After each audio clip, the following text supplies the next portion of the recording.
లోకమంతా క్రిస్మస్ జరుపుకుంటున్నారు. మరి ఈరోజు దేవుడు నాకు మనకి నిజమైన క్రిస్మస్ ఏంటో నేర్పించాలని ఆశపడుతున్నాడు. మరి మొదటి కొరింథీయులకు రాసిన పత్రిక, The book of 1 Corinthians chapter 11 verse 1 మాత్రం చదువుకుందాము. నేను క్రీస్తును పోలి నడుచుకొనుచున్న ప్రకారము మీరును నన్ను పోలి నడుచుకొనుడు. చాలా ప్రార్థించుకుందాం. పరిశుద్ధుడా, మహోన్నతుడా, ఆశ్చర్యకరుడా, ఆలోచనకర్త, సర్వశక్తిమంతుడా, మా గొప్ప దేవా, మీకు స్తోత్రము స్తోత్రము స్తోత్రము స్తోత్రము. ఈరోజు దేవా మేము ఏ రీతిగా దేవా మిమ్మల్ని వెంబడించాలో థ్యాంక్ యూ లార్డ్. మీరు మాకు నేర్పించబోతున్నందుకు వందనాలు. మా మనసులో దేవా మీ వాక్యాన్ని ప్రేమించే గుణములు మాకు దయచేయండి. ఎక్కడ కూర్చుంటున్నామో ఆ గ్రహింపులో మేము ఉండాలా, జీవించాలా. మీరు చనిపోలేదు యేసయ్యా, చనిపోయి తిరిగి లేచి తండ్రి కుడి పార్శ్వము వద్ద మీరు కూర్చొని మా కోసము విజ్ఞాపన చేస్తున్న మహోన్నతుడా, పరిశుద్ధుడా పరిశుద్ధుడా అని ప్రతి నిమిషము దూతలను స్తుతిస్తుండగా ఈరోజు మేము కూడా కొద్ది సమయము పరిశుద్ధమైన సమయములో స్థలములో మోషేతో మీరు మాట్లాడిన రీతిగా నువ్వు నిలబడుతున్న స్థలము పరిశుద్ధమైన స్థలము మీ చెప్పులు తీసివేయమన్నా. మరి ఈరోజు క్రిస్మస్ ఆనందంలో దేవా, క్రిస్మస్లో ఉన్న సత్యాన్ని మాకు బోధించండి. మీరు ఎందుకు పుట్టారో మేము గ్రహించే కృపను మాకు దయచేయండి. ఇది నీ వాక్యము, ఇది నీ వాక్యం పరిశుద్ధాత్మ. దీంట్లో నా సత్యాన్ని మీరు నాకు మా అందరికి బోధించమని మీరు మాట్లాడుతున్నప్పుడు వినగలే మనస్సు లోబడే తత్వం నాకు మన దయచేయమని ఆశీర్వదించండి దేవా. మమ్మల్ని ఈరోజు దీవించండి దేవా. కుటుంబాలను దేవ ఈ సంవత్సరం గతించిపోతున్నది దేవా. మా దేవా మీరు తిరిగి చూసినట్లయితే మా జీవితం అయ్యా ఎన్ని గొప్ప కార్యాలు చేశారు, ఎన్ని భయంకరమైన పరిస్థితుల్లో నుండి మమ్మల్ని నడిపించుకుంటారు ఈ స్థలానికి తీసుకొని వచ్చారయ్యా. మేము ధ్యానిస్తున్నాము దేవా మీ కృపలను, మీ ప్రేమను నమ్ముతున్నాము పరిశుద్ధాత్మ దేవా. మీ బలంపై మేము ఆధారపడుతున్నామయ్యా. మీరు మమ్మల్ని దీవించాలయ్యా. నజరేయునామములో ఇతరులకు ఆశీర్వాదకరము ఉంచినందుకు వందనాలు దేవా. ఈ వాక్యాన్ని మీరే మాతో ముందున సమయాన్ని దేవా మీకే సమర్పించు. నజరేయునామములో ప్రార్థిస్తున్నాను. ఆమేన్. దేవుని దగ్గర అడిగినప్పుడు నాకు కూడా చిన్నప్పుడు ఉన్నప్పుడు సండే స్కూల్కి వెళ్ళే సమయంలో క్రిస్మస్ అంటే చాలా, ఇప్పుడు కూడా చాలా ఆనందం. ఎందుకంటే చిన్నపిల్లలు మరి బెలూన్స్ ఊదొచ్చు, కొత్త బట్టలు కొనుక్కోవచ్చు, క్యారల్స్ వెళ్ళవచ్చు. దేవుడు పుట్టాడు అన్నీ కూడా చాలా సంతోషపడుతున్నాను. మరి నిజమైన సంతోషము ఆ పని చేస్తేనా అని పరిశుద్ధాత్మ దేవుడు అడుగుతున్నాడు. పుట్టాడు యేసయ్య. మరి యేసయ్య అక్కడ ఉన్నాడా, శిశువుగా ఉన్నాడా, లేకపోతే చనిపోయి కల్వరిశిలో ఎక్కడ మీరు చూస్తున్నారు యేసయ్యని? రోజు ఎక్కడ వెతుకుతున్నారు యేసయ్యని? నిజముగా పరిశుద్ధాత్మను ఎందుకు పంపించాడంటే యేసయ్య మనకు ప్రతి నిమిషము ఆనందిస్తూ జీవించాలి. ప్రతి నిమిషం పరిస్థితుల వైపు చూస్తే మరి ఈరోజు పౌలు భక్తుడు అంటున్నాడు, అది నేను క్రీస్తుని పోలి నడుచుకొనుచున్నాను ప్రకారము మీరు నన్ను పోలి. అంటే ఎవరు చూసి నడుస్తున్నాడంటే పౌలు క్రీస్తుని పోలి, క్రీస్తుని పోలి. మరి మొదటిగా దేవుడు యేసయ్యని అరే చిన్న శిష్యుగా ఎందుకు పంపించాలి? ఎందుకు? దేవుడు ఏదైనా చేయగలుగుతాడు కదా. అంటే ఆ ప్రణాళికను దేవుడు మనతో పంచుకోవాలని ఆశపడుతున్నాడు.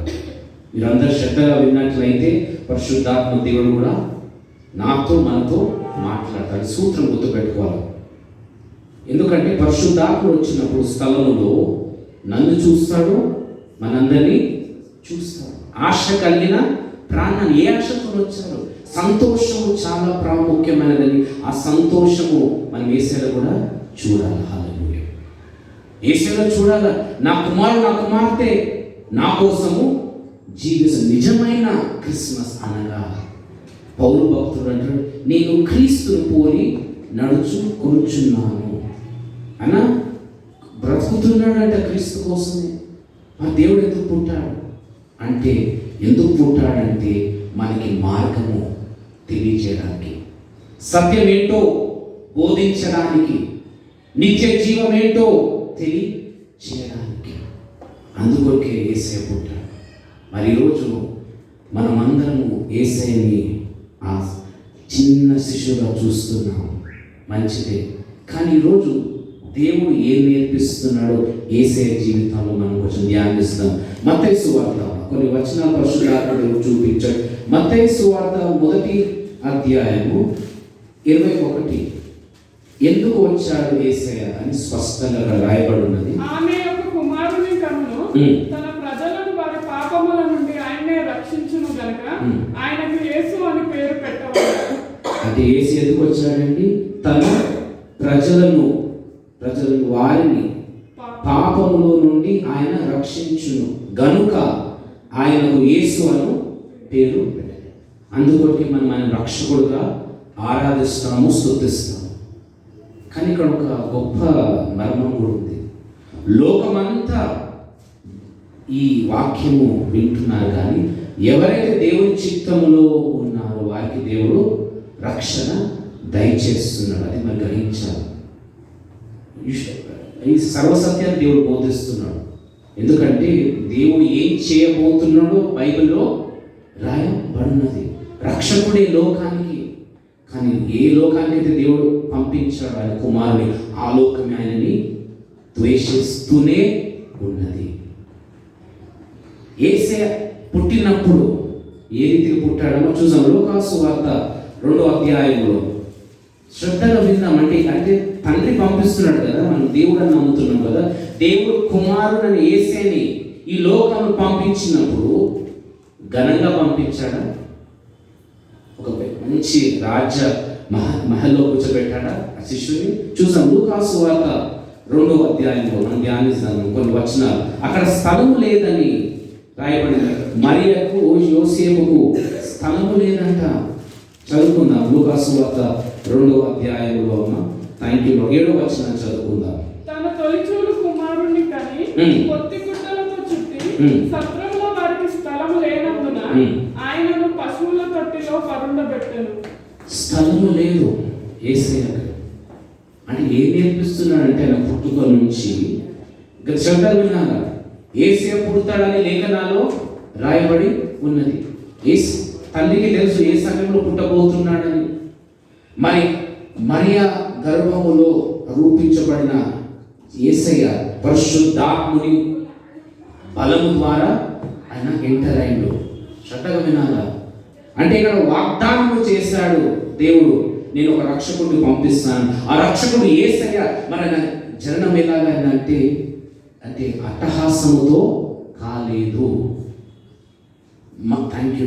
మరియ గర్భంలో ఇప్పుడు మన లోకంలో అరే ఎవరన్నా అంటే తల్లి అయినప్పుడు ఎవరండి తండ్రి అంటే యోసేపే, కానీ పరిశుద్ధాత్ముని విత్తనం అది. అంటే మరియ, మీరు థ్యాంక్ యూ, మరియ అనగా సంఘానికి సాదృశ్యము. మరి ఆమె ఎంత ధైర్యంగా ఆమె స్వీకరించింది. ఆ వాగ్దానం చేస్తున్నప్పుడు మరియ ధైర్యంగా స్వీకరించుకుంది. మరి స్వీకరించిన తర్వాత సమయం వచ్చినప్పుడు వేసేయండి. అప్పుడు ఇక్కడ స్థలం లేదంట. చిన్న శిశువు. ఎవరు వచ్చారండి యేసయ్యని చూడడానికి? రాజులు వచ్చారా? ఎవరు వచ్చారు? ఇంకా గొర్రెల కాపరు, జ్ఞానులు, ఇంకా గొర్రెల కాపరు. గొర్రెల కాపరులు ఐగుప్తులో చాలా చిన్న జాతికి. యోసేపు మీరు జ్ఞాపకం చేసినప్పుడు వాళ్ళ అన్నతమ్ముళ్ళు వచ్చినప్పుడు వారికి సపరేట్ టేబుల్ పెట్టాడు. ఎందుకంటే వాళ్ళతో తినరంట ఐగుప్తులు. ఎందుకంటే వాడిని చాలా చిన్నగా చూస్తారు, గొర్రెలు మేసేవాడు అని చిన్నగా చూసే తత్వం. మరి దేవుడు ఈరోజు మనతో ఏం మాట్లాడుతున్నాడంటే, ఆయన జీవితము ఆరంభము నుంచి పుట్టుక నుంచే తండ్రి చిత్తానికి లోబడుతూ జీవించడము మనకు నేర్పిస్తున్నాడు. నేనే మార్గం. తండ్రి యేసయ్యని థ్యాంక్ యూ లార్డ్ ఎందుకు పంపించాడంటే ఆదికాండము 3వ అధ్యాయం 15 చదువుకున్నాం. Genesis chapter 3:15. ఆ ఏదెను తోటలో దేవుడు ఎప్పుడైతే ఆదామును ఆయన స్వరూప్యమును చేశాడు, అవ్వను కూడా చేసిన తర్వాత వారికి స్పష్టమైన ఆజ్ఞను దేవుడు ఇచ్చాడు. ఈ చెట్టు ఫలము మీరు తినొద్దు. శ్రద్ధగా వినాలి. ఏ రోజైతే మీరు ఆ ఫలాన్ని తింటారో ఆ రోజు మీరు చనిపోతారని కూడా దేవుడు నాతో మాట్లాడిన ఆ మాట తిన్నారు. దేవుని స్వరానికి వాళ్ళు విధేయత చూపలేదు. మన జీవితాల్లో కూడా ప్రాబ్లం ఏంటంటే దేవుడు గట్టిగా మాట్లాడాడు, చాలా మెల్లనైనా స్వరముతో మాట్లాడుతున్నప్పుడు శ్రద్ధగా ఆలకించే కృపను కూడా మనము అడగాల. ఎందుకంటే వినడము, ఎన్నో వాక్యాలు వింటాము. క్రిస్మస్ దేవుడు పుట్టాడు అంటే సంఘం ఆ శిష్యులు స్టేజ్లోనే వాళ్ళ జీవిత యాత్ర ముగించుకొని వెళ్ళిపోతున్నారు. యేసయ్య ఆ చిన్నోడు కాదండి, అది అయిపోయింది, జరిగిపోయింది. దేవుడు ఏదైతే పలికినాడో ఆ ప్రవచనము జరిగిపోయింది. యేసయ్య పుట్టాడు. ఎందుకు పుట్టాడు? నా కోసం, నీ కోసం. అది మనము తెలుసుకోవాలి. అది నిజమైన సంతోషం. మన గురి ఒకటే, దేవా మా జీవితాల ద్వారా మీరు సంతోషపడాలా, మీరు ఆనందించబడాలా. మరి ఈరోజు అంటున్నాడు థ్యాంక్ యూ లార్డ్. చదువుకుందాం అమ్మ. ఇంకొకటి లూకాసు వార్త 2వ అధ్యాయం అదే చాప్టర్ 14 వచ్చి చదువు. ఇక్కడ యేసయ్య పుట్టాడు. దాని తర్వాత మాటలు చూద్దాం. వెంటనే పరలోక సైన్య సమూహము ఆ దూతతో కూడా నుండి సర్వోన్నతమైన స్థలములలో దేవునికి మహిమయు ఆయనకి ఇష్టలైన మనుషులకు భూమి మీద సమాధానమును కలుగును గాక అని దేవుని స్తోత్రము చేయుచుండెను. ఎంత స్పష్టంగా యేసయ్య పుట్టినప్పుడు అంట సర్వోన్నతమైన స్థలములలో దేవునికి మహిమయు ఆయనకు ఇష్టలైన మనుషులకు భూమి మీద సమాధానము కలుగును. అందుకొరకే దేవుడు యోహాను పత్రికలో 16వ అధ్యాయంలో 33వ వచనములో మీరు చదవండి అమ్మా. దేవుడు పుట్టిందే భయంకరమైన పరిస్థితుల్లో. పుట్టిన తర్వాత రాజు చంపడానికి చూశాడు. శ్రద్ధ వినాల. నా జీవితం ఏంటంటే ఇన్ని కష్టాలు, ఇన్ని ప్రతిరోజు ప్రతి సంవత్సరం అంటే యేసయ్య జీవితం కూడా అదే మార్గంలో తండ్రి ఏ రీతిగా డిజైన్ చేశాడు అంటే తల్లి గర్భంలో రూపించక ముందే నేను ఎరుగునంటే ప్రతి పరిస్థితి కూడా దేవుడు రాసి పెట్టాడు. మనం ఏం చేస్తామంటే కొన్నిసార్లు చాలాసార్లు మన జ్ఞానం ఉంటుంది కదా, ఆలోచన శక్తి మనకు ఉంటుంది కదా, నాకు చాలా జ్ఞానం ఉంటుంది కదా, దేవుడికి ఏం తెలుసండి కదా అని అనుకొని జీవిస్తున్నప్పుడు అదే భయంకరమైన సొంత కుమారుడు.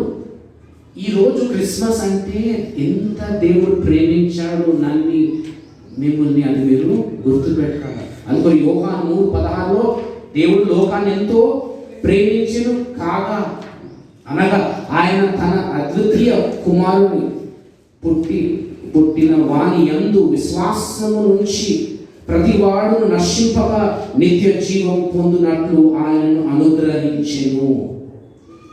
అంటే ఎన్ని పనులు చేశారండి దేవుడు పుట్టిన తర్వాత? అంటే లోకానికి మార్గము తెలియజేశాడు. ఇది జీవితము శాశ్వతము కాదు. మనం అందరం ఒక రోజు మన జీవిత యాత్రను ముగించబోతున్నాం. అది సర్వసత్యము. కానీ ఎప్పుడు ముగిస్తామో అది కాదు మన గురి. క్రీస్తు వైపు చూస్తూ ఏ రీతిగా అయితే జ్ఞానులు ఆ చుక్కను చూస్తూ తారను చూస్తూ వెంబడిస్తున్నారో మన జీవితాల్లో పరిశుద్ధాత్ముని అభిషేకము నడిపింపుతో మనము దేవుని వైపు చూస్తున్నప్పుడు, మనము నడుస్తున్నప్పుడు దేవుని మనం గణపరచగలము. అది మన పిలుపు. క్రీస్తు నీలో నాలో జీవిస్తున్నాడా? క్రీస్తు నా జీవితంలో మీ జీవితంలో ఆనందిస్తున్నాడా? గురి లేకుండా దయతో జీవించదు ప్రతి క్రైస్తవుడు. ఎందుకంటే ఆ చిన్న శిశువు ఏం నేర్పిస్తున్నాడంటే దీన మనసు నేర్పిస్తున్నాడు. అంటే ఇప్పుడు మన పిల్లలే ఫర్ ఎగ్జాంపుల్ మీకు అర్థం కావడానికి హాస్టల్ పంపించాం అనుకోండి, ఒక సంవత్సరం వాళ్ళు చూడకపోతే చాలా మంది తల్లిదండ్రులు అదే నేను ఎప్పుడు చూడాలో అని ఆ బాధ, నేను చూడాలని ఆశ కూడా ఉంటుంది. పరమ తండ్రి ఆయన కుమారుని పంపించి అక్కడ నుంచి చూస్తున్నాడు. మహిమలో ఉన్న అంత ఘనమైన స్థలం నుంచి భూమి మీద రావడం అంటే ఎంత అంటే వేసే మనసు చూడాలా, ఎంత చిన్న శిశువుగా ఆయన చేసి పంపిస్తే ఎంత నలగొట్టబట్టడం వేసే. కానీ ఆ పరిస్థితుల్లో కూడా చిన్న శిశువు ఏసయ్య ఉన్నాడు. ఆయన వాళ్ళ తల్లిదండ్రులకు లోపడుతూ జీవించాడంట ఏసయ్య. లోపడడం ప్రతి కుమార్తె కుమారుడు ఈరోజు నేర్చుకోవాలి. తల్లిదండ్రులు మనము ప్రేమతో గౌరవంతో కూడా జీవించాలి. ఈ జనరేషన్స్లో నాకు చాలా బాధ వేదన అంటే వాల్యూస్ మారిపోతుంది. అంటే అమ్మ తల్లి కంటే తల్లికి ఎదురు చెప్పొద్దు అని మీరు ఎందుకు చెప్తున్నా అంటే వాళ్ళు ఎంత భయంకరంగా సాతాను లోకాన్ని నింపుతున్నాడు దురాత్మలతో. మన పిల్లల్ని కూడా వాడు ఆకర్షించాలని ఆశపడుతున్నాడు. నేను చిన్నప్పుడు ఎప్పుడు కూడా ఒక నోటెత్తి మా అమ్మ నాన్నని ఒక మాట కూడా అనలేదు. తరాలు మారుతున్నాయి, జనరేషన్స్ మారుతున్నాయి. మనం ఎంత జాగ్రత్తగా ఉండాలి మన పిల్లలు. మరి ఈరోజు అంటున్నాడు సర్వోన్నతమైన స్థలములో దేవునికి మహిమ. ఆయన ఇష్టులైన మనుషులకు అందరికీ కాదని చదువు. యోహాను 16వ అధ్యాయం 32వ వచనంలో ఏం చెప్తాడు? నా యందు మీకు సమాధానము కలుగునట్లు ఈ మాటలు మీతో చెప్పుచున్నాను. లోకంలో మీకు శ్రమ కలుగును, అయినను ధైర్యము తెచ్చుకొనుడి, నేను లోకమును జయించి ఉన్నానని. లోకాన్ని జయించాడట. యేసును వెంబడిస్తే మనం అందరం లోకాన్ని జయిస్తాం. జయించాలని ఆశ మనలో, అది చాలా ఇంపార్టెంట్. అంటే అన్ని జయించలేమన్నా కొన్ని జయించు పరిస్థితులు అన్నీ. అంటే మనం కాంప్రమైజ్ అవుతాము, మన దేవునికి ప్రార్థన చేస్తాము. చూడండి ఎట్లుంటుంది మన లింక్, మన డీలింగ్ విత్ క్రైస్ట్. ఇది అంటే దయతో ఒకటి పరిశుద్ధాత్మ మనము ఈ పరిచర్య దేవుడు వచ్చేంత వరకు ఈ పరిచర్య పరిశుద్ధాత్ముని స్వరం వింటూ ఏం చెప్పాలో ఏం బోధించాలో అదే మనం మాట. క్రిస్మస్ అంటే ఈ జ్ఞానులు ఆ చిన్న శిశువు కాదండి. క్రిస్మస్ అంటే దేవుని ప్రణాళిక నీ జీవితం నా జీవితం ఉన్నది మనం గ్రహించాలి. అక్కడ మనం ఆదికాండంలో వచనం చదువుకున్నాం. చదువు 3వ అధ్యాయం 15th verse చదువుకున్నాం. అక్కడ ఆదాము అవ్వ చేసిన పాపాన్ని తప్పుని దేవుడి స్వభావమును థ్యాంక్ యూ లార్డ్ వారు మరియు నీకును స్త్రీకిని నీ సంతానమునకును ఆమె సంతానమునకును వైరము కలుగజేసేదను, అది నిన్ను తల మీద కొట్టును, నీవు దానిని మడమ మీద కొట్టుదు అని చెప్పాను.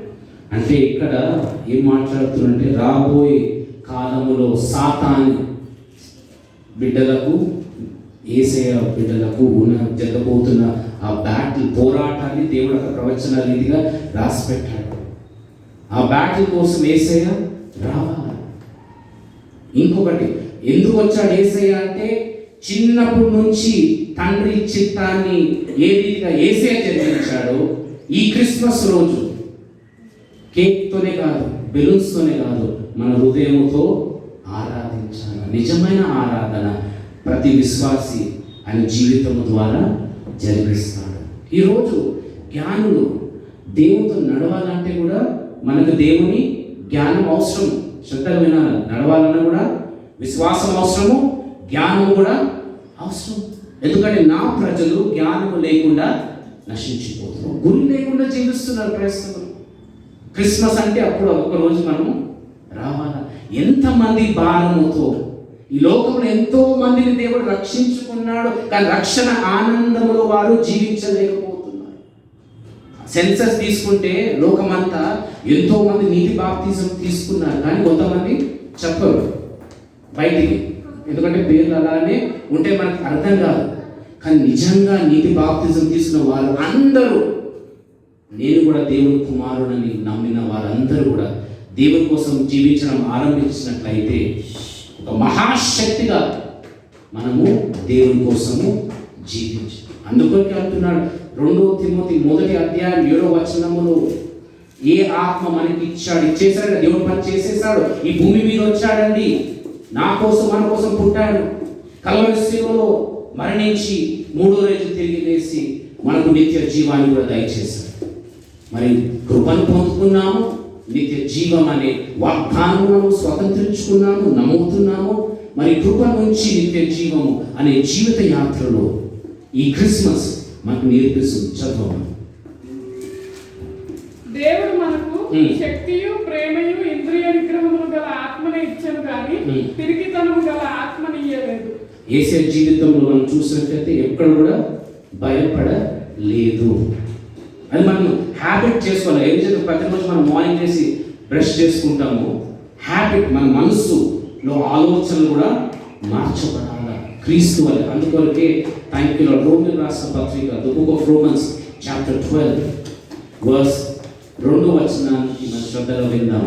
పౌలు భక్తుడు అంటున్నాడు, మీరు ఈ లోక మర్యాదను అనుసరింపక ఉత్తమమును అనుకూలమును సంపూర్ణమై ఉన్న దేవుని చిత్తమేదో పరీక్షించి తెలుసుకున్నట్లు మీ మనసు మారి నూతనమగుట వలన రూపాంతరం పొందుడి. క్రిస్మస్ అనగా మన మనస్సులు మార్చబడాలా. క్రిస్మస్ అనగా దేవుని పట్ల నిజమైన ప్రేమతో నింపబడడం. క్రిస్మస్ అనగా దేవుని కోసము జీవించడం. ఆ తీర్మానం కలిగి మనము జీవించలే తప్పకుండా దేవుడు ఆశీర్వదిస్తాడండి. అంటే దేవుడు మనం ఆశీర్వదించడానికి కష్టమా? అస్సలు కాదు. అడుగు వాటికంటే ఊచు వాటికంటే అత్యుతంగా ఇచ్చే దేవుడు మన పక్షంగా ఉన్నాడు. మరి ఈరోజు క్రిస్మస్ ఆరాధనలో మనం ఉన్నాము. దేవుడు మనతో మాట్లాడుతున్నాడు. పౌలు భక్తుడు అది చాలా స్టడీ చేశాడండి యేసయ్య జీవితాన్ని. అందుకొరకే నేను జీవిస్తలేనుగా నాలో క్రీస్తు జీవిస్తున్నాడని గలతీయులకు రాసిన పత్రిక 2వ అధ్యాయం 20వ వచనం చదువుకుందాం. ఎందుకంటే ఇప్పుడు దేవుడు పుట్టాడని ఆనందిస్తున్నాం, కానీ మన కోసం జరిగించిన అద్భుతమైన కార్యాన్ని మనము మర్చిపోతున్నాం. విందాము. నేను క్రీస్తుతో కూడా సిలువ వేయబడి ఉన్నాను. ఇకను జీవించువాడను నేను కాను, క్రీస్తే నా యందు జీవించుచున్నాడు. నేను ఇప్పుడు శరీరమందు జీవించుచున్న జీవితము నన్ను ప్రేమించి నా కొరకు తనను తాను అప్పగించుకొనిన దేవుని కుమారుని అందరి విశ్వాసము వలన జీవించుచున్నాను. ఎంత గొప్పగా ఆయన సాక్ష్యం చెప్తున్నాడు. ఇంకా జీవిస్తున్నాడు పౌలు. మాట్లాడుతున్నట్టే ఇంకా ఆయన జీవించిన ఆయన జీవిత యాత్రలో ఒక అనుభవం అక్కడ రాయబడి ఉన్నది. శరీరంలో మనం అన్నా ఉన్నాము, అది ఏ డౌట్ లేదు, ఎవరికి క్వశ్చన్ కూడా లేదు. ఈ శరీరంలో జీవిస్తుండగా దేవుని మనం ఏ రీతిగా ప్రేమించగలము. ఆ జ్ఞానులు వచ్చారండి, వారు బహుమానాలు కూడా తెచ్చారు. ఒక్కొక్కరు మనమేమి ఇస్తున్నాము దేవునికి? మన జీవితాన్ని అడుగుతున్నాం. జీవితం అనగా నువ్వు బ్రతుకు కాలం అన్నిటిలో ప్రతి దినము దేవుని నువ్వు స్తుతించాలి. ప్రతి దినము దేవుని నువ్వు నమ్మాలా.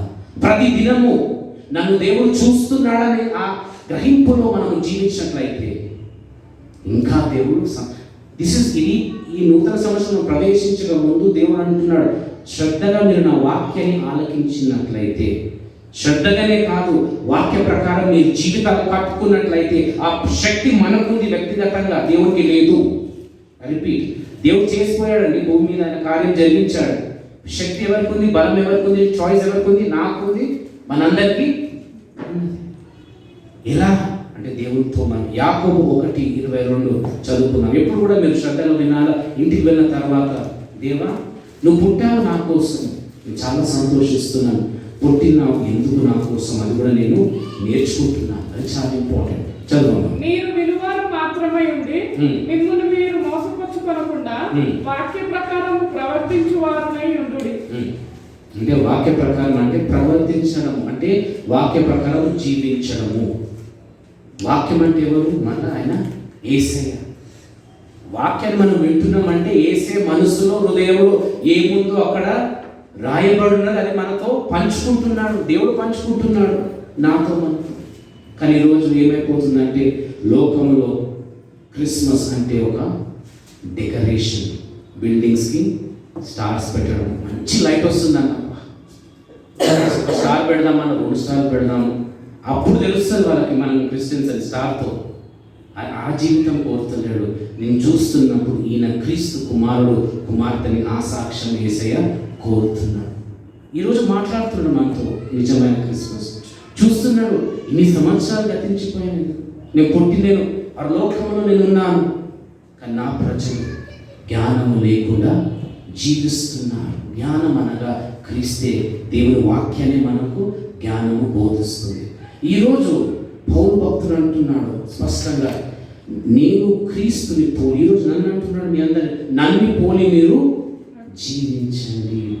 ఆదివారం ఒక్కరోజు కాదు, సంఘ కూడికలు కాదు.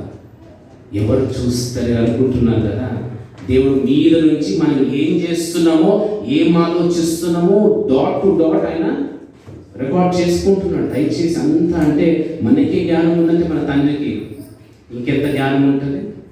ఆయన ముందు యాక్టింగ్ చేయవద్దు, ఒకటి గుర్తుపెట్టుకోండి. మనం అనుకుంటాం, నేను ఎప్పుడు నమ్ముతాను హృదయంతో, ఈ మూవీ స్టార్స్ పనికిరారు మన ముందు, క్రైస్తవుల ముందు మూవీ స్టార్స్ పనికిరారు. ఎందుకంటే మనం సత్యదేవుని కదా ఆరాధిస్తున్నాం, అది మన విశ్వాసం.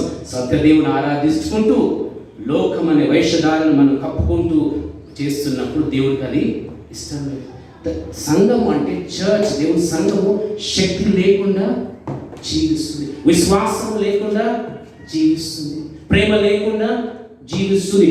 దేంతో జీవిస్తుంది? కుయుక్తులతో, సాతానుతో నింపబడిన జ్ఞానంతో నడిపించబడుతుంది.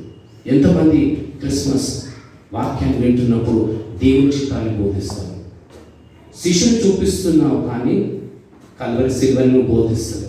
కల్వరి శిల్వను చూపించకపోతే దాని వచ్చిన నిత్య జీవాన్ని ఎలా అనుభవించగలవు, ఎలా సంతోషం?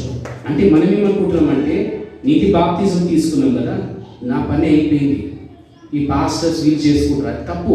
ప్రతి విశ్వాసి దేవునికి చాలా అమూల్యమైన విలువైన సొత్తుగా దేవుడు చూస్తున్నాడు. ఎవ్రీ వన్, ప్రతి ఒక్కరు, చిన్న పిల్లల నుంచి పెద్దవారు. కానీ మనం ఎలా చూస్తున్నాం యేసుని క్రిస్మస్? చాలా ఇంపార్టెంట్. ఇప్పుడు పౌలు జీవితాన్ని మనం ఒకసారి పరీక్షించినట్లయితే ఆయన నింద కూడా, యేసే జీవితంలో ఎన్ని నిందలు ఆయన భరించాడంటే, నీకు దయ్యం ఉందని అన్నాడు ఆయనకి, ఎన్ని మాటలు అన్నాడు, నీ పుట్టుకను చూసుకో అన్నాడు వాళ్ళు యేసే. ప్రతి మాట సహిస్తూ మౌనంగా తండ్రి పనిలో బిజీగా ఉండి ముందుకు వెళ్ళాడు క్రీస్తు, కానీ వెనుక ఎంత అంటే భయంకరమైన వేదనను అనుభవించాడంటే, ఇంకా ఆయన జీవిత యాత్ర ముగించుకో సమయం దగ్గర వస్తున్నప్పుడు ఆ గెత్సెమనే తోటలో ప్రార్థిస్తూ, తండ్రి మీకు ఇష్టమైతే ఈ పాత్రను నా నుంచి తీసివేయమని ప్రార్థిస్తున్నప్పుడు రక్తము పడుతుందంట. అంత భయంకరమైన వేదన వేశాడు. అక్కడ చూస్తాం. కానీ ఆయన ఎంత ప్రేమించాడంటే సొంత కుమారుని అర్పించాడు. ఎందుకు? ఆ కోపము, ఆ ఏమైతే ఎనిమిటీ ఉందో అది నాశనం చేయడానికి, పాపాన్ని నాశనం చేయడానికి యేసయ్యని ఈ లోకాన్ని పంపించాడు. ఆయన ఇష్టంలో ఆయన జనాంగాన్ని పాపం నుంచి రక్షించడానికి. ఇంకా మంచి వార్త ఏంటంటే, అది ఒకసారి కాదు, మన జీవిత యాత్రలో మంచి కాపరిగా మనతో నడుస్తున్నాడు ఆ దేవుడు. యేసయ్యని మనం ధ్యానించుకున్నట్లయితే ఒక మంచి కుమారుడు యేసయ్య. మనమందరం మన తల్లిదండ్రులకు మంచి కుమారులు ఉండాలి. ఆయన దేవుడు ఏం నేర్పించాడంటే, తండ్రి చిత్తమే ఆయనకు సర్వం, తండ్రి చిత్తమే. వీళ్ళందరూ పౌరు భక్తులు, యోహాను చూసా, పేతురు జీవితాలు అందరిలో దేవుని చిత్తానికి వారు లోబడారు, ధైర్యంగా జీవించారు. ఈరోజు క్రిస్మస్ ఆనందం మనము అనుభవిస్తున్నాం, కానీ మన జీవితాలు దేవుడు చూస్తున్నప్పుడు ఆనందిస్తున్నాడు. ఇతరులు మనం లోకంలో జీవిస్తున్నప్పుడు మండే నుంచి సాటర్డే నువ్వు దేవుడు కనపరుస్తున్నావా? రక్తానికి మన వాల్యూ ఉందని జీవితంలో, దేవుడి సన్నిధి నువ్వు ప్రేమిస్తున్నావా? ఇతరుని రక్షణ మార్గంలో నడిపించాలని నువ్వు ఆశ కలుగుతున్నావా? నా కుటుంబం రక్షించమని చాలు, దట్ ఈస్ ఇనఫ్ అని. అంతే ఎందుకు మనకి? మరి ఇప్పుడు ఇంకొకటి హోమ్ రికాన్ వస్తుంది, దాని మీద ధ్యానం పెడదాం. అది దాని మీద మంచి స్టడీ చేస్తాం మనం. దేవుని వాక్యం సన్నిధి మాత్రము వద్దు. నిజమైన దేవుని పక్కన ఉంటానంటే వద్దు, కానీ పక్కన ఎవరు మనం పెట్టుకుంటామో లోకస్తులు, ఇంకా మాట విశ్వాసమైన మాటలు కాదు, మనం ఇంకా కుంగదీసే మాటలు మనము వింటూ మండే టు సాటర్డే మనము గడిపి మన సండే వీలైతే మనం వస్తాం. నెక్స్ట్ క్రిస్మస్ మనం చూస్తామో లేదో ఎవరికి ఏది గ్యారెంటీ, రేపు ఎవరు చూస్తామో తెలియదు. కానీ దేవుడు మాట్లాడుతున్నప్పుడు, ఇంత సంవత్సరాలు నేను జీవించాను, నేను గణపరిచాను. నీటి బాప్తిజం తీసుకున్న 10 సంవత్సరాలు అయిపోయేమో, 1 సంవత్సరం అయిపోయేమో, 30 సంవత్సరాలు అయిపోయిందో, అది గ్రేట్ కాదు. ఈ రక్షణ ఆనందాన్ని నువ్వు, నిత్య జీవాన్ని నువ్వు పొందుకున్న తర్వాత క్రీస్తు కోసము యేసయ్యలాగా నువ్వు జీవిస్తున్నావా? ఆ లెక్క చూసుకోవాలి. క్రిస్మస్ ఈ సంవత్సరం అంతా మనం కాపాడుతున్నాడు, ప్రేమిస్తున్నాడు. మనం దేవుని ప్రేమించాము. ఎలా ప్రేమిస్తాము? క్రియల ద్వారా మనం చూపిస్తాం. అందరం మన హల్లెలూయా పాటలు పాడొచ్చు, వర్షిప్ చేయొచ్చు, అందరము ప్రేయర్ కూడా చేయొచ్చు. దేవుడు మా ఆర్థికంగా మనకు బాగా మనిస్తే ఆఫరింగ్స్ కూడా మనం ఇస్తాం. ఇది ఇంపార్టెంట్. హృదయము చాలా ప్రాముఖ్యము. ఎందుకంటే ఇక్కడంట జీవితంలో ప్రతిదీ ఏం జరుగుతుందో దేవుడు ఇది చూస్తాడంట. ఎందుకో ఈరోజు అంటున్నాడు, కానుకలు వాళ్ళు సమర్పించి ఎంతైనారు, కానీ దేవుని లైఫ్ని మనం చూసినట్లయితే, ఆ పుట్టుకను చూసినట్లయితే దేవుడు మనకు నేర్పి. అందుకొరకే మత్తయి సువార్త the book of Matthew chapter 11:29 యేసయ్య ఇక్కడ ఆయన అంటున్నాడు, నా దగ్గర రండి, నేను దీన మనసు కలిగి ఉన్నానని అక్కడ రాయబడినది. దీన మనసు కలిగి ఉండడమే క్రిస్మస్. యథార్థంగా జీవించడమే క్రిస్మస్. రోషము కలిగి నా దేవుడు నమ్మదగిన దేవుడని జీవించడమే క్రిస్మస్. నిజంగా ప్రతిరోజు క్రిస్మస్ నీ జీవితంలో. ఎందుకంటే మనలో ఉన్నవాడు లోకంలో ఉన్నవాడు కంటే గొప్పవాడు. చదవండి మత్తయి సువార్త బుక్ ఆఫ్ మాథ్యూ 11. నేను సాత్వికుడను, దీన మనసు గలవాడను గనుక మీ మీద నా కాడి ఎత్తుకొని నా యొద్ద నేర్చుకొనుడి, అప్పుడు మీ ప్రాణములకు విశ్రాంతి దొరుకును. ఏలైనగా నా కాడి సులువుగాను నా భారము తేలికగాను ఉన్నది. ఇక్కడ ఏమంటారు? దీన మనసు కలిగి ఉన్న సాత్వికుడు అంట యేసయ్య. ఆ దీన మనసు సాత్వికం ఎలా వచ్చింది? తండ్రి నేర్పిస్తూ అంటే మనం అనుకుంటాం యేసయ్య అంటే ఆయనకి ఏం కష్టాలు లేవు, దయతో తప్పు. హెబ్రీ రాసిన పత్రిక 5వ అధ్యాయం 8వ వచనం. ఆయన కుమారుడై ఉండియు తాను పొందిన శ్రమల వలన విధేయతను నేర్చుకొనెను. ఏం నేర్పించాడు? మార్గంలో ఏం నేర్పిస్తాడంటే మనందరికీ విధేయత. ప్రతిరోజు ఎవరైతే నిజంగా నేను నేర్చుకుంటాను లైఫ్లో దీన మనసు కలిగి జీవిస్తారో, గర్వాన్ని ఎంటర్టైన్ చేయకుండా, నేను జాన్ ద బ్యాప్టిస్ట్ అన్నాడు, నేను తగ్గాల యేసయ్య అంటే ఆయన ఘనత పొందాలని అక్కడ రాయబడి ఉంది. మన ప్రతి విశ్వాసి ఈరోజు నా జీవితంలో యేసయ్య మొదటి స్థానము, యేసయ్య స్వభావము నేను చూపించాలా. నా స్వభావం అనగా నా శరీరమైన తత్వము అది కంప్లీట్గా నాశనం కావాలని మనము ప్రార్థించాలి. ఈరోజు క్రిస్మస్ ఆనందం అనగా దేవుడు అడుగుతున్నాడు, నేను ఎందుకు చేశాను ఈ లోకంలో అంటే ఎఫెసు రాసిన పత్రిక 2వ అధ్యాయం 10వ వచనం. ఇక్కడ గ్రహించాలి, దేవుని చిత్తము ఉన్నది మన జీవితాల్లో. దయతో శ్రద్ధగా వినాలి. దేవుడు చెప్పండి. మరియు వాటి యందు మనము నడుచుకొనవలెనని దేవుడు ముందుగా సిద్ధపరిచిన సత్క్రియలు చేయుటకై మనము క్రీస్తు యేసునందు సృష్టింపబడిన వారమై ఆయన చేసిన పని అయి ఉన్నాము. క్రీస్తు యేసు నందు అంటే ఎందుకు పుట్టాడు? మనం అందరినీ క్రీస్తు యేసు నందు సత్క్రియలు చేయుటకు మన దేవుడు పుట్టించాడు లోకంలో. అది మర్చిపోతున్నాం అందరూ. నేను వస్తే ఏమవుతుంది అన్న సంఘానికి అనుకుంటా, you are powerful, you are valuable, నీ ద్వారా ఎన్నో గొప్ప కార్యాలు చేయాలని దేవుడు ఆశపడుతున్నాడు. కానీ మనం నమ్మము. ఒక్కొక్కరు అంటే ఎందుకంటారు, మీ అందరి జీవితాల్లో దేవుడికి ఒక గొప్ప ప్రణాళిక ఉన్నది. కానీ దేవుని ప్రణాళిక ఉండడం గ్రేట్ కాదు, మనము లోబడి దేవుడు చెప్తున్నప్పుడు మనం వెంట నడుస్తున్నప్పుడు దేవుడి కార్యాలు జరిగిస్తారు. అందుకని ఆమోస్ గ్రంథంలో ఏ రీతిగా ఇద్దరు ఏకీభవించకుండా ఏ రీతిగా నడవగలరంటే, దేవుడితో మనం జీవించాలన్న, దేవుడి కోసం గొప్ప కార్యాలు జరిగించాలని ఆయనతో మనము ఏకీభవించకపోతే, ఆయన వాక్య ప్రకారం మనం జీవించకపోతే ఏ రీతిగా మనం దేవుడిని వెంబడించగలము? ఆ కల్వరి శిలువలో శ్రద్ధగా వినాల. ఆయన తండ్రి నన్ను ఎందుకు నువ్వు నా చేయి విడిచితివి అన్నాడు. అంటే ఆ సమయంలో యేసయ్యకి అనిపించింది, నేను ఇప్పుడు 3 రోజులు చనిపోయి ఉంటాను కదా, నా దేవుని సన్నిధి నేను అక్కడ అనుభవించలేను. చూడండి ఎంత ప్రేమించాడు వాళ్ళ తండ్రిని, ఎలా ప్రేమిస్తున్నాడు. అక్కడ అవమానము యేసయ్య చూస్తే అందరు ఎన్ని మాట ఉమ్మివేస్తున్నారు. నువ్వేం దేవుడవయ్యా, నువ్వు దేవుడవైతే దిగిరా ఇప్పుడు అని అన్ని మౌనంగా కొరడాతో కొడుతున్నప్పుడు ఆయన హృదయం ఎక్కడ కనెక్ట్ అయింది? దేవుని తండ్రి నా చెయ్యదు విడిచాను. ఈ చిన్న శిష్యుల జీవితంలో ఏం నేర్చుకోవాలంటే, మనం అందరము నీతి బాప్తిజం తీసుకున్న తర్వాత ఈ శిష్యుల వలె దేవుని రాజ్యంలో జన్మించాము.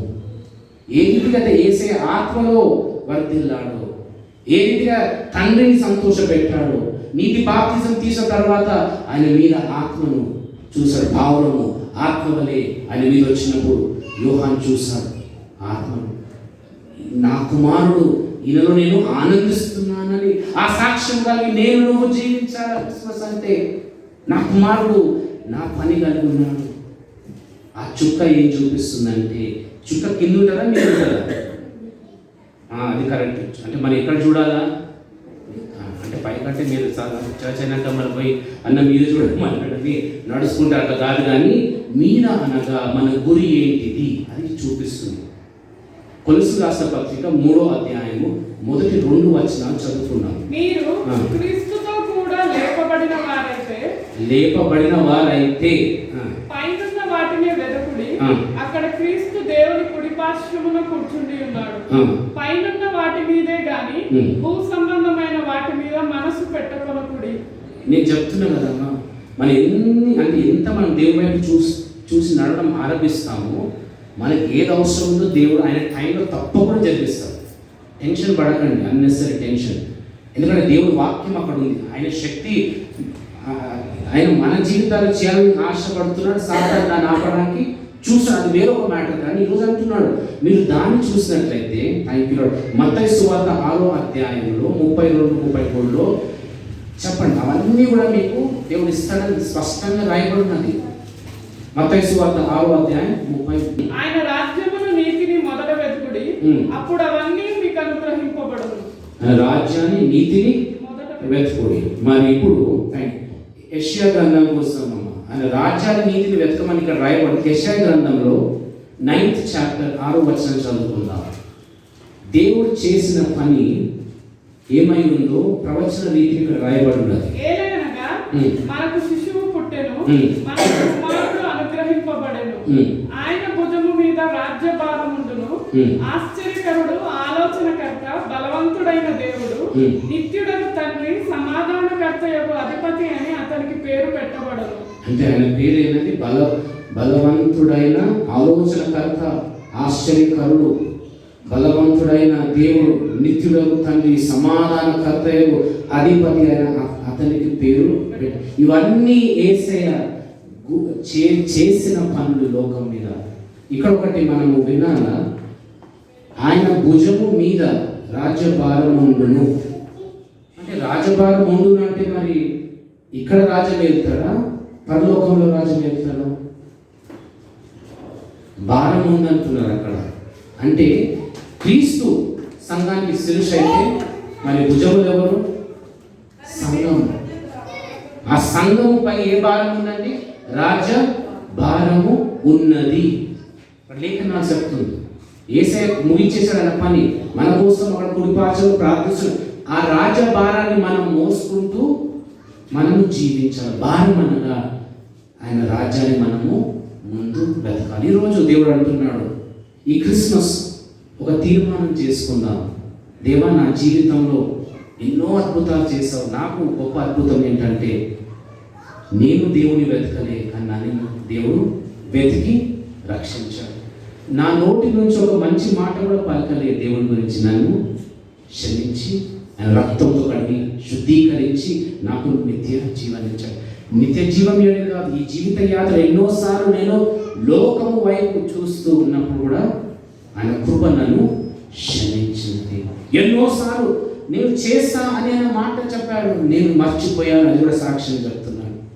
5-6 సంవత్సరాల క్రితం 7 years ఒకసారి నేను వెళ్తున్నప్పుడు ఇస్సాకు కరువులో ఆ విత్తనాన్ని విత్తాడు. అప్పుడు దేవుడు దాన్ని 100 రెట్లు దీవించాడు. అప్పుడు నేను అనుకున్నా, అరే వాగ్దానం వచ్చింది, అదే ఇప్పుడు నన్ను దీవిస్తాడు అనుకున్నా. కానీ అక్కడ శ్రద్ధగా మనం ఒక్కొక్క వర్డ్ చదివితే కరువులో ఆయన విత్తాడు అంటే కరువు వస్తున్నది. నాకు దేవుడు అన్నాడు, నిన్న ఎందుకో ధ్యానిస్తుండగా వ్యక్తిగతంగా ఎన్నోసార్లు దేవుడితో మాట్లాడి అడుగుతూ ఉంటాయి, ఇది కరెక్టా రాంగా, మరి నేను మన ఆలోచన తప్పైతే నేను క్షమించాను. ప్రతి నిమిషము నేను ఆయనతో మాట్లాడుతూనే ఉంటాను. నాకు అది నా ప్రాణము, అది నా పిలుపు, నా జీవితం నేను గ్రహించాను. దేవుడు ఆమేన్ అన్నాడు. అప్పుడు నేను మర్చిపోయింది. 5 సంవత్సరాల తర్వాత ఈ ఓమ్నికాన్ వస్తుంది అని నేను వింటున్నప్పుడు దేవుడు అప్పుడు నాకు నేను మాట్లాడినది కరువు అంటే ఒక పరిస్థితి రాబోతున్నది, నువ్వు విత్తబోతున్నావు దాన్ని 100 రెట్లు. అంటే పరిస్థితి కరువు కానివ్వండి, ఏదైనా కానివ్వండి, మన దేవుడు మనకు సహాయకుడుగా పోషకుడుగా ఉంటాడు. ఐగుప్తులో ఎంత కరువు వచ్చినా కూడా థ్యాంక్ యూ లార్డ్, యోసేపుని పంపించి ఆయన జనాంగాన్ని రక్షించుకున్నాడు దేవుడు. అంటే ఐ ఫెల్ట్ హ్యాపీ. అంటే దేవుడు మనకి చెప్తాడు, మాట్లాడతాడు. మనం ఏమనుకుంటామంటే ఇమీడియట్గా అవుతుందని. కాకపోతే దేవుడు మాట్లాడినాడో లేదో. మరి యేసయ్యని పంపించడానికి ఎన్నో వేల సంవత్సరాల క్రితమే ఆ ప్రవచనం రాయబడింది, కానీ దేవుని సమయం ఇంకా రాలేదు. వచ్చినప్పుడు జరిగింది. ఈరోజు మనతో అంటున్నాడు, ఈ క్రిస్మస్ రోజు క్రీస్తు వైపు చూస్తాము, క్రీస్తు కనపరుస్తాము, క్రీస్తు కోసము జీవిస్తాం. ఈ వాక్యము దీవించుగాక. మనం ప్రార్థించుకుందాం. పరిశుద్ధుడా, మహోన్నతుడా, ఆశ్చర్యకరుడా, ఆలోచనకర్త, మీరు దేవ మాతో మాట్లాడిన విధానం బట్టి వందనాలు. మీకోసం జీవించడమే నిజమైన క్రిస్మస్. రాజభారాన్ని మా మీద మీరు పెట్టాలని మీరు మాట్లాడుతున్నారు. మీ వాక్యం కూడా తేటగా మీరు రాయాల్సినది. మొదటిగా నా నీతిని, నా రాజ్యాన్ని మీరు వెతుకుడి. ఆ గుణముతో, ఆ ఆసక్తితో నన్ను, మా సంఘాన్ని, ప్రతి కుటుంబాన్ని నింపమని ప్రార్థిస్తూ, మీరు మా కోసం చేసిన ప్రతి మేలును మేము స్మరిస్తూ ధ్యానిస్తూ, ఇంకా దేవ రాబోయే 20 సంవత్సరాలు జరిగించబోదు అద్భుతమైన కార్యాలు బట్టి వందనాలు. నమ్ముట నీ వలనైతే సమస్తం సాధ్యం. క్రీస్తు ఎక్కడ ఉండాలని మన హృదయంలో ఉండాలని, క్రీస్తు ఎక్కడ ఏలుబడి చేయాలంటే మన జీవితాన్ని ఏలుబడి చేయాలని ఆశపడుతున్నాడు. ఆయనకు ఆశ ఉంది. మనము ఒబే కావాలి. కుటుంబాలు మీరందరూ కూడా చాలా విలువైన, అమూల్యమైన దేవుడు చెల్లిస్తున్నారు. మీ వ్యక్తిగత ప్రతి ఒక్కరూ ఎక్కడైతే కూర్చున్నారో మీ జీవితాలు దేవుడు గొప్ప కార్యం జరిగించాలని ఆశ కలిగి ఉన్నాడని సెలవిస్తున్నాడు. దీవించాలని, ఇంకా నా బిడ్డను దీవించాలని మనసు కలిగి ఉంటాడు దేవుడు. Thank you lord, never stops blessing. ఆపద ఇంత ఇచ్చిన కదా, పట్టజాలని ఆశీర్వాదములతో దేవా దీవించాలని మనసు కలిగి ఉంటాడు. అది గుర్తుపెట్టుకోవాలి. ఆయన మనసు గొప్పది, శక్తి మనం వర్ణించలేము. ప్రేమనైతే మనము రుచి చూస్తున్నాం. ప్రతిరోజు, ప్రతి నిమిషము మనం కృంగిపోయినా ఆయన మనతో మాట్లాడుతూ, లేవనెత్తు, రా ముందు, థ్యాంక్ యూ, వెళ్ళు, నీకు ఏదైతే అవసరమో నేను సమస్తాన్ని సమకూరుస్తానని దేవుడు సెలవిస్తున్నాడు. ఈరోజు ఈ క్రిస్మస్ అనగా దేవుడు వైపు చూడడం, జ్ఞానులు అచ్చుకలు చూసుకుంటూ వారు వెంబడించి ఎక్కడైతే ఆ చుక్క ఆగిలో ఆ స్థలంలో వారు ఆగినప్పుడు ఆ చిన్న శిష్యులు చూశారు. మన జీవితాల్లో కూడా థ్యాంక్ యూ, వాక్యాన్ని మనము ధ్యానిస్తూ పరిశుద్ధాత్మని అభిషేకముపై ఆధారపడుతూ మనం జీవించినట్లయితే మనం కూడా థ్యాంక్ యూ, నీవు వెలుగుగా ఉండాలని దేవుడు ఆశపడుతున్నాడు. నీవు ఉప్పు ఈ లోకాన్ని అంటున్నాడు. ఆ జీవితము కలిగి మనం అందరం జీవించాలని పరిశుద్ధాత్మ దేవుడు మనతో మాట్లాడుతుంది. పరిశుద్ధుడా, మహోన్నతుడా, ఆశ్చర్యకరుడా, ఆలోచనకర్త, ఇంతవరకు దేవ స్తుతి ఆరాధనలో వాక్యములు మీరు మాతో క్రీస్తు పోలి మేము జీవించాలని క్రిస్మస్ రోజు మాతో మాట్లాడిన విధానం బట్టి వందనాలు. ఎక్కడైతే మేము ఇంకా లోకం వైపు చూస్తున్నాం ఆ క్రియలన్నీ మీరు తీసివేసి కృప ద్వారా దాన్ని నాశనం చేసి మీ స్వభావంతో మమ్మల్ని అభిషేకించి ఈ జీవిత యాత్రలో దేవ మీ వైపు మేము చూసుకుంటూ మేము సంతోషపెట్టే పరిచర్య కుటుంబాలను దీవించమని నజరేసే నామంలో ప్రార్థిస్తున్నాను తండ్రి, ఆమేన్. కూర్చున్నాము. మన ముందు పవిత్ర ప్రవళిక